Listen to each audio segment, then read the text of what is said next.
Good day, Sir Umbaw, and this is my report about the Chapter 8, Chapter 7 rather, Late Childhood and Module 22, Cognitive Development of the Intermediate Scholars.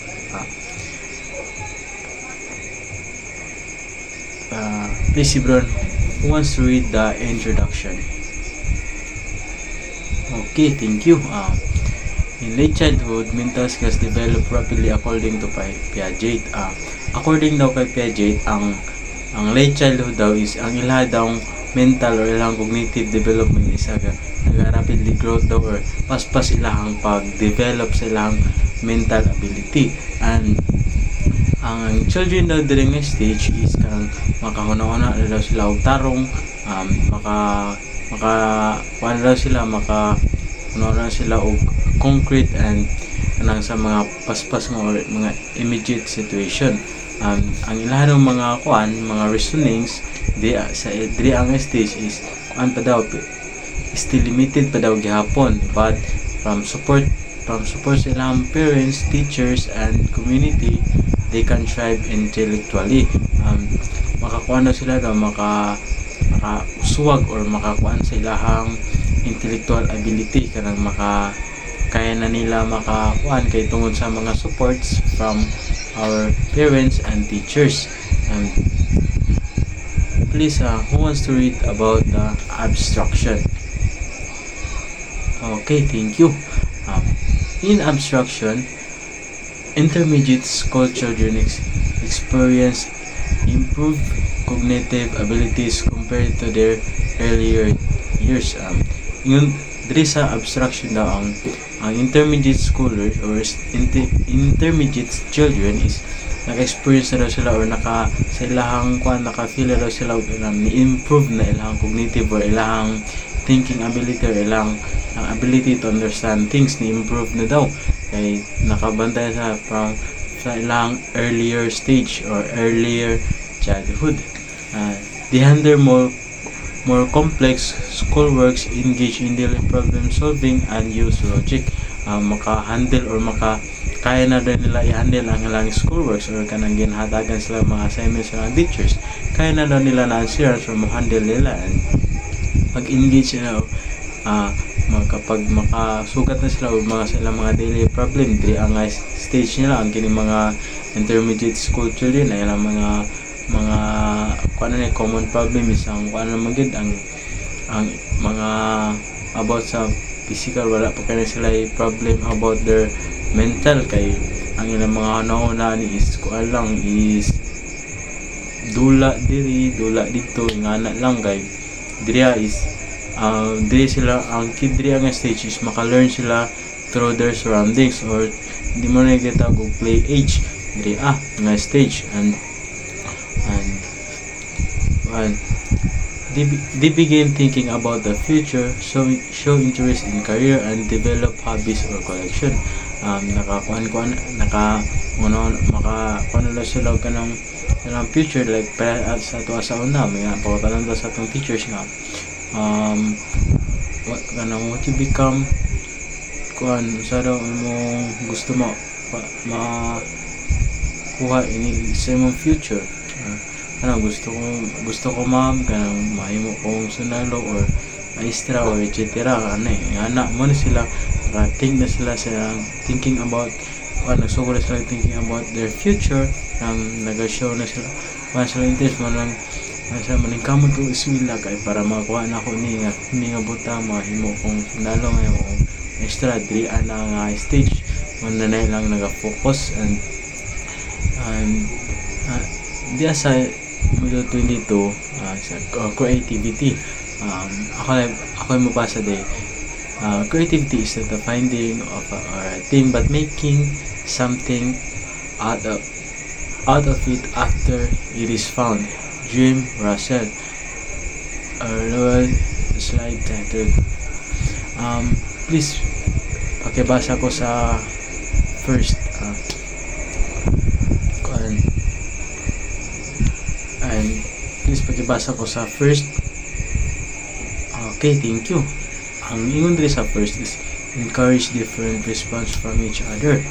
Yes, kuan ni ang kuana let children share their own ideas and answer freely kanang kuan jud di dili kita mag-expect sa kanang mga bata or mag-think sila og pareha kay mo ginang mo encourage sa og different mga response sa bata kay kung ang kuan mangutanan ka ng for example mangutanan ang maestra ang unsa man ang kanang friendship namingon ang isa ka bata og kuan ang helping each other ma'am ana ang isa ka bata pod mo sila nga playing together ma'am and mo imo ang response na sa mga bata is maayong ka tama sila pareha kay imo silang encourage silang mga different response in each children and both answer nila is worth because each child thinks differently.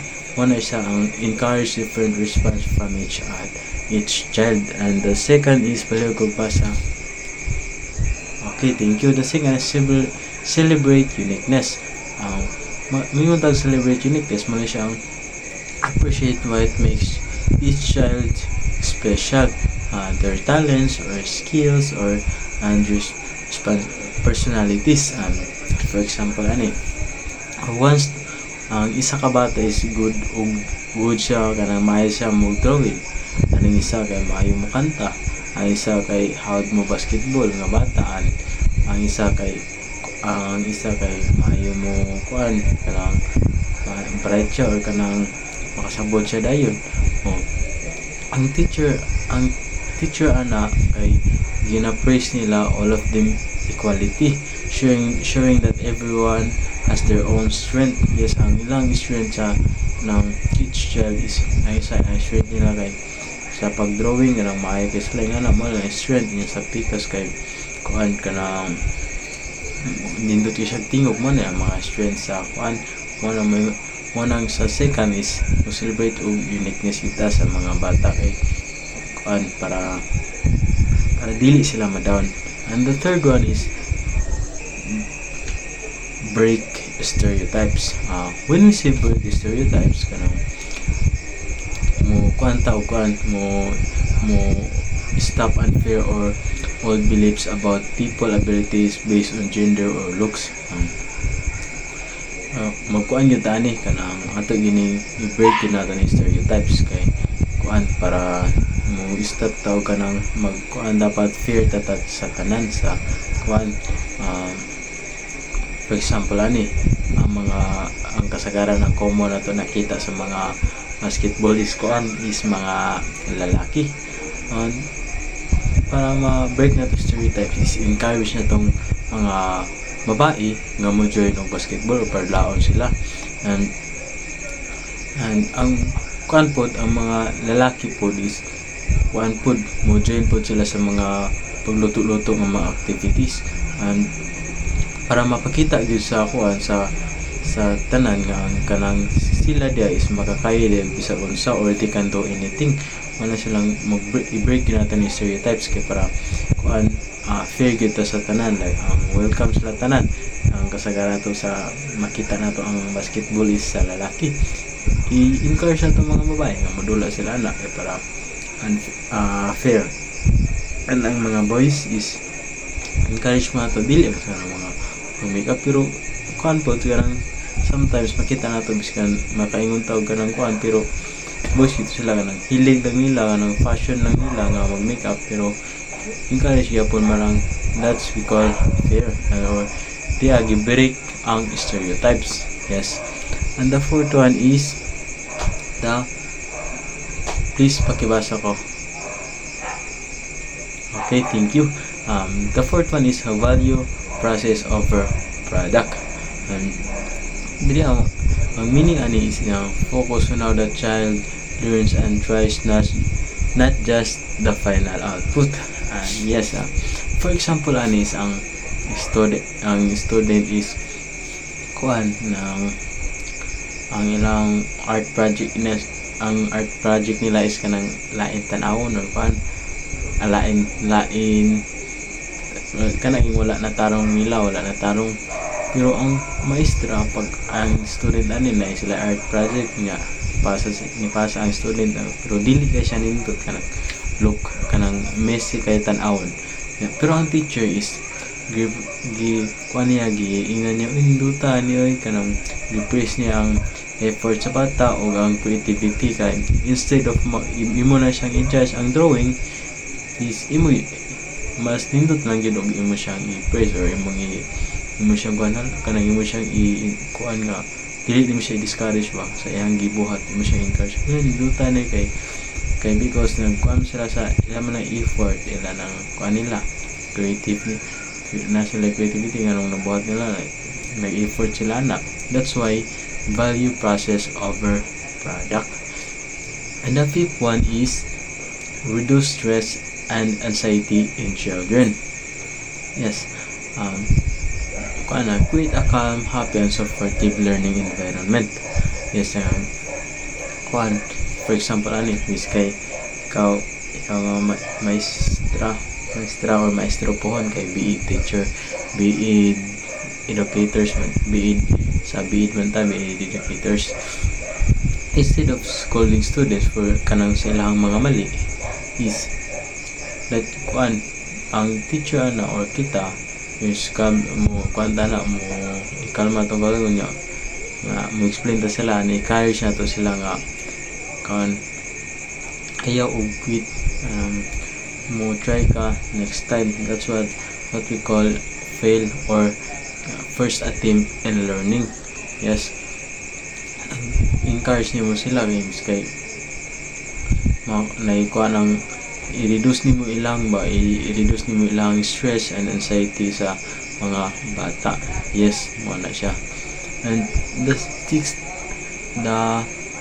sixth one is palag ko pakibasa. Okay, thank you. Support to share ideas not only with the teacher or parent but also with the other children. I-allow na to ang mga children nga mo istorya or mo share sa ilahang kuan and maminaw pod sa each other ideas. Mo na sila nga i-support na to ba ilang ideas, i-allow po na to mga children nga mo istorya sa ilang ideas or ang kita mo maminaw po sa ilang mga ideas like nga na. Ang example during group activities mga grupo-grupo na the teacher lets students discuss and share their thoughts so they learn teamwork and respect for others. Yes. Ang 7 is minimize competition and external rewards. Minimize competition and external rewards. Meaning is don't focus too much on winning or giving prize. Focus on learning and support self-improvement. Instead of nagkuan ka, nag-focus ka only sa pagpadaog or rewarding a top scorer ana. Ang teacher is praise everyone who work hard and improve their performance. Dili ka mag-focus lang sa padaog kundi kay mindset is